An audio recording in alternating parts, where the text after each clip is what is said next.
Salve, salve, coleguinhas! Professor Lucas na área para explicar os conceitos teóricos sobre gases ideais, certo?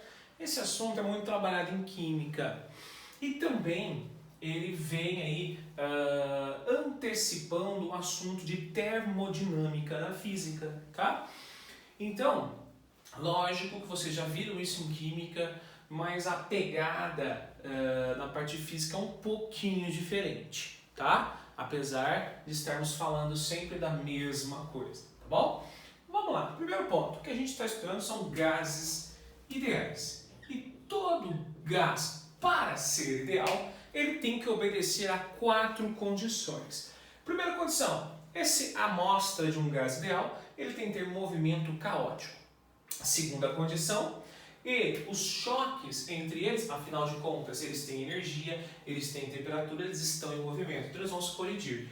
Para se colidir, esses choques eles têm que ser perfeitamente elásticos. Isso quer dizer que a colisão entre eles e entre a superfície que o envolve é perfeitamente elástico e não perde-se energia nessa colisão, nessa interação. Outra coisinha, não existem forças entre si. O que é isso, gente? Nós vimos lá que em eletrostática ou em gravitação, eu posso ter força de atração ou repulsão. No caso eletrostática, eu posso ter força de atração ou força de repulsão.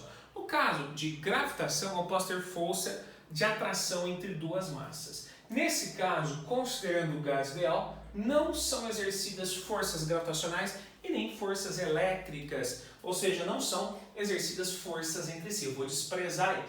E o quarto e último ponto é que o volume próprio desprezível, em comparação ao volume total da amostra, né? Nós sabemos que a amostra tem um volume total, porém o volume individual de cada molécula, de cada partícula gasosa, ela é desprezível, tá? Então, considerando esses 4 conceitos aqui, nós podemos dizer que esse gás é um gás ideal.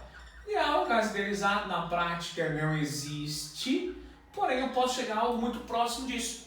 O mais próximo que eu posso chegar disso é quando eu estou submetendo o gás a altíssimas temperaturas e baixa pressão. Foi isso que o Sir Clapeyron fez, tá bom? Ele começou a estudar essa amostra gasosa que estava a altas temperaturas e baixa pressão. E o que ele verificou? Ele verificou que a quantidade de mols era proporcional ao produto do volume e pressão e inversamente proporcional à temperatura. Tudo junto, tá bom? Tudo junto. Lógico, ele não viu isso aqui do nada, ele foi estudando um a um, certo? Estudando um a um, ele verificou o seguinte, olha só um minutinho, vou pegar aqui para vocês. Não ele sozinho também. Então a gente pode pegar, por exemplo, Lady Charles e Lady Lussac, de Gay-Lussac. O que eles observaram? Que se ele pegasse, por exemplo, a pressão e o volume, e estudasse, pressão e temperatura, ele verificou. Essa é a lei de Charles e Gay-Lussac, tá? Ele verificou que existia um comportamento linear, ou seja, ele verificou que a pressão era diretamente proporcional à minha temperatura. Entenderam ou não? Da mesma forma, olha só, estudando separado agora só a relação de volume e temperatura, ele observou o mesmo comportamento, olha lá, um comportamento linear. O volume também era proporcional à temperatura. O que você tira de conclusão disso aqui? Comparando-se os dois.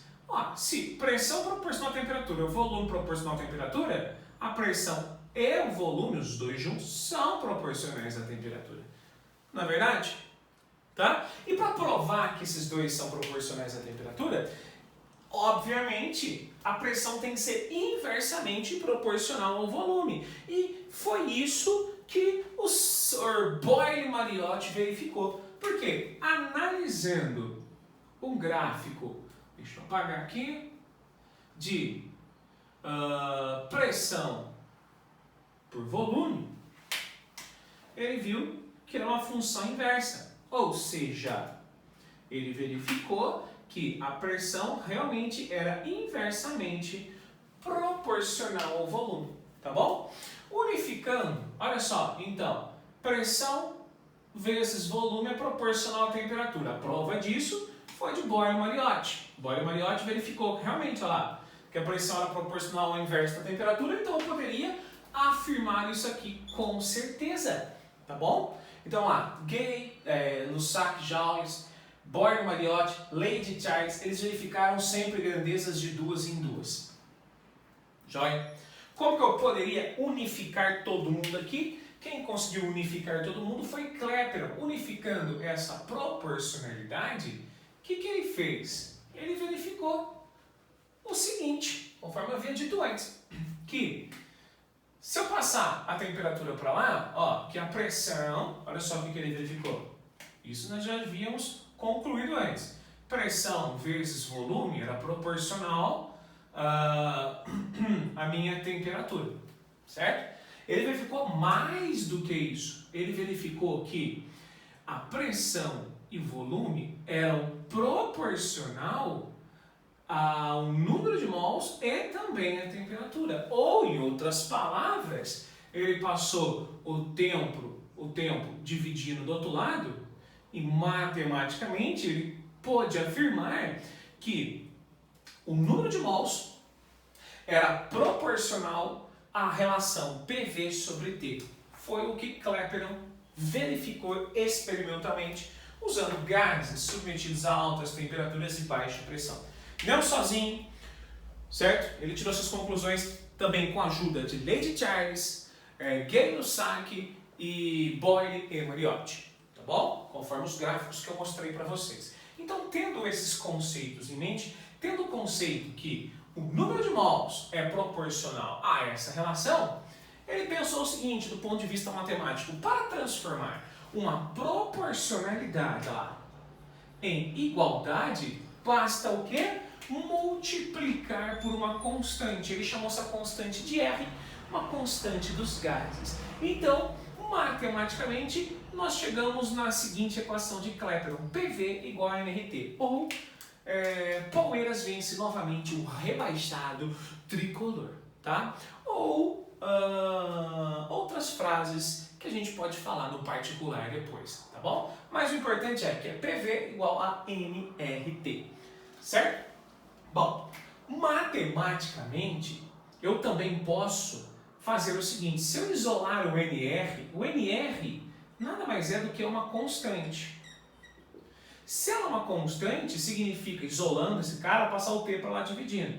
Isolando esse cara, eu não vou ter isso aqui? Se esse lado é uma constante, eu posso dizer perfeitamente que essa razão também vai ser sempre uma constante, porque senão a igualdade não é verdadeira.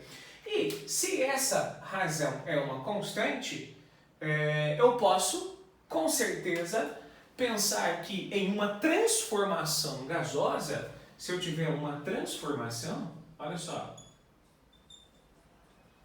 se eu tiver uma transformação gasosa, a razão P1, V1, T1 vai dar sempre um valor constante, ou seja, então o segundo dado, P2, V2, T2, ela obrigatoriamente tem que dar o mesmo valor. Porque se isso não for verdade, o que Clapeyron afirmou e verificou experimentalmente também não é verdade. Moral da história, se eu tiver um dado estado físico gasoso, é conveniente usar a relação de Clapeyron, um dado estado físico. Se eu tiver uma transformação gasosa, você também vai usar a equação de Clapeyron, mas melhor dizendo, você vai usar a constante dela. Você vai usar o PV, o PVT Povotó. PVT Povotó. P1, V1, T1 é igual a P2, V2, T2, porque essa razão, PVT, resultam sempre em uma constante. Nesse caso que eu demonstrei aqui, considerando o número de mols também constante. Porém, se eu considerar o número de mols variável, o que eu posso afirmar é que ao invés de NR ser constante, eu posso dizer que o meu R apenas é constante. Se meu R for constante, eu posso usar essa relação, tá? Se o R é constante, essa relação também é uma constante. E se essa relação é uma constante, eu posso dizer que P1, V1, N1, T1 é igual a P2, V2, N2, T2. Gente, presta atenção.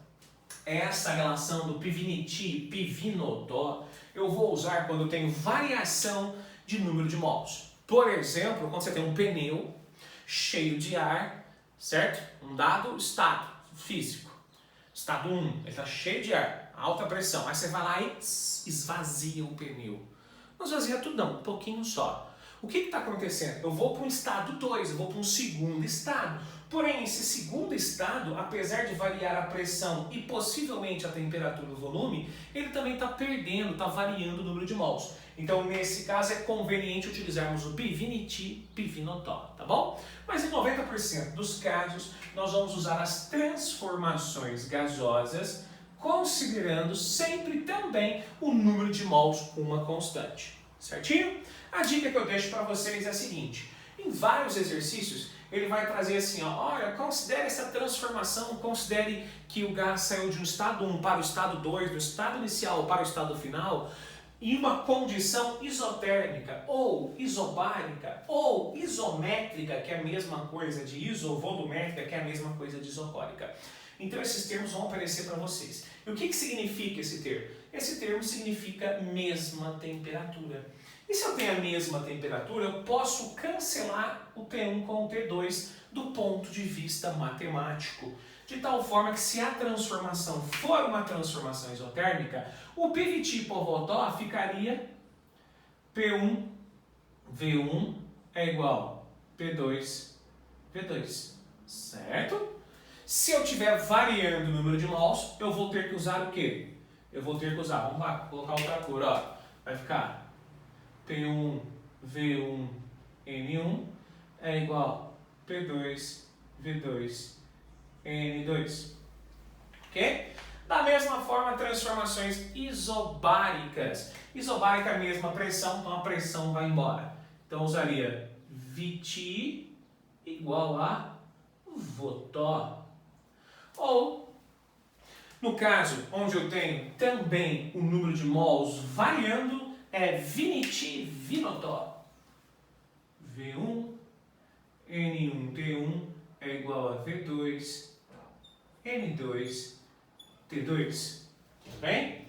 E, para acabar, se eu tiver uma transformação isométrica, que é a mesma coisa de isovolumétrica, que é a mesma coisa de isocórica, pode aparecer esses três nomes para vocês, é mesmo volume. Volume sendo igual, você cancela o V1 com o V2, que ficaria Piti Potó. Olha lá, P1, T1 é igual a P2, T2.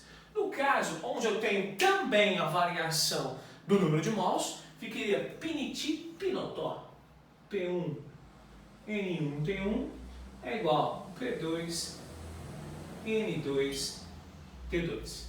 Certinho? Gente, para finalizar e fechar com chave de ouro, eu só queria que vocês tomassem muito cuidado com as unidades que nós vamos utilizar aqui, tá bom? Ela vai depender, se eu for usar a equação de Clapeyron, vai depender sempre da minha constante R. Então, olhe sempre o valor de R, tá? Por que eu estou falando isso? Porque você pode encontrar R igual a 0,082. Você pode encontrar R igual a 62,36, ou 8,31, ou 2. Tudo vai depender das unidades que você está usando. Então, geralmente, esse valor de R aqui, que são as constantes, ele vai aparecer 0,082. Mas toma cuidado com a unidade, olha só. Seria ATM litros por mol. Que, ó, isso quer dizer que a pressão que eu vou ter que usar aqui seria ATM. O volume que eu vou ter que usar aqui seria em litros. Mol, que é o valor de N. E a temperatura tem 100 Kelvin. A gente pode também utilizar o valor de R como se fosse 8,3 aproximado. 8,3. Aqui seria joules, certo? Por mol Kelvin. Joules por mol Kelvin significa que eu estou todo mundo no sistema internacional. Moral da história, eu vou ter que usar aqui em Pascal, aqui eu vou ter que usar em metro cúbico e aqui eu vou ter que usar em Kelvin.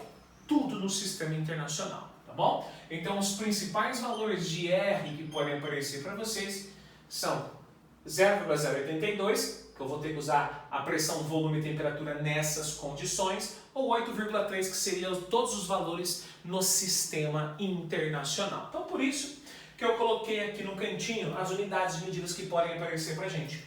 E é importante lembrar que uma atmosfera é igual a aproximadamente 10 a quinta Pascal, que é a mesma coisa de 760 milímetros de mercúrio, tudo aproximado, tá, gente? Ou 10 metros de coluna de água. Como que eu faço para converter uma unidade em outra? Só fazer uma regrinha de 3, nada mais, tá? Volume pode aparecer centímetros cúbicos, mas vamos colocar lá o que é mais comum. Nós sabemos que 1 metro cúbico, sistema internacional. Vou grifar o sistema internacional aqui, ó. Pascal, sistema internacional. Metro cúbico, sistema internacional. 1 metro cúbico é a mesma coisa de 1000 litros, tá bom? Então, como que eu faço para converter um no outro? Multiplicando por 1000 ou dividindo por 1000, assim por diante. Lembrando que no sistema internacional, volume é metro cúbico, pressão é Pascal. Fechou?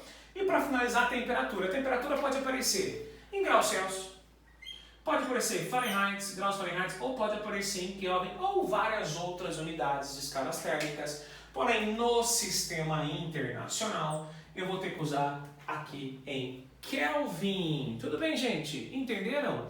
Então, para fixar essa ideia, para utilizar esses conceitos de PV igual a RT e PVT igual a Povotó, então toma cuidado, dado estado físico, transformação gasosa, vamos praticar os exemplos que estão nos próximos vídeos.